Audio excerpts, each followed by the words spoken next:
کبھی کبھی زندگی اس موڑ پر لے آتی ہے جہاں ہر راستہ اندھیروں سے بھرا لگتا ہے، نہ کوئی اپنا نظر آتا ہے، نہ خود کا وجود سمجھ میں آتا ہے، بس لگتا ہے کہ سب کچھ ختم ہو گیا ہے۔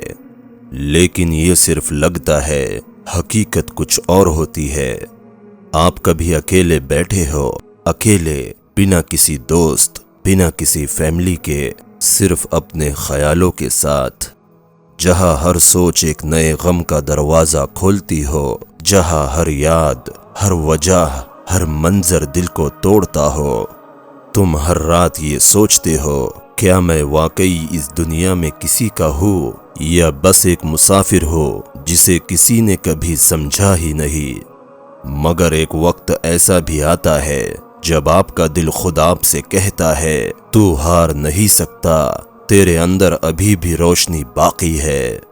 جب دنیا سے تھک جاؤ تو ذرا اپنے رب کے سامنے جھک کر دیکھنا، وہ اکیلے پن کا وہ ایک لمحہ تیری زندگی کا سب سے خوبصورت موڑ بن سکتا ہے۔ کیا تمہیں یاد ہے کہ تم کس لیے پیدا ہوئے ہو؟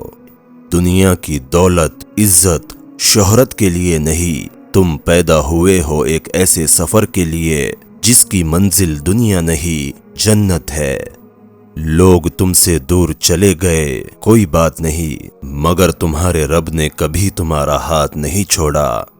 اگر زندگی مشکل ہے تو سمجھ لو کہ تم کسی خاص مقام پر ہو، کیونکہ آسان راستے کبھی بھی مضبوط لوگوں کے لیے نہیں بنتے۔ جو گرتے ہیں وہی اٹھنا سیکھتے ہیں، جو روتے ہیں وہی مسکرانے کی اہمیت جانتے ہیں، اور جو رات بھر جاگتے ہیں وہی صبح کے انتظار میں صبر کرتے ہیں۔ تو اگر آج تمہارا دل بھاری ہے تو اس بھاری دل کے ساتھ رب کو یاد کرو۔ آنسو بہاؤ مگر امید مت کھونا، کیونکہ آنسو صرف درد نہیں لاتے، کبھی کبھی وہ دعا بن جاتے ہیں۔ تیرے ساتھ اگر کوئی نہیں تو وہ رب تو ہے نا، جس نے تجھے سب سے پہلے چاہا، سب سے زیادہ سمجھا اور سب سے گہرا پیار کیا۔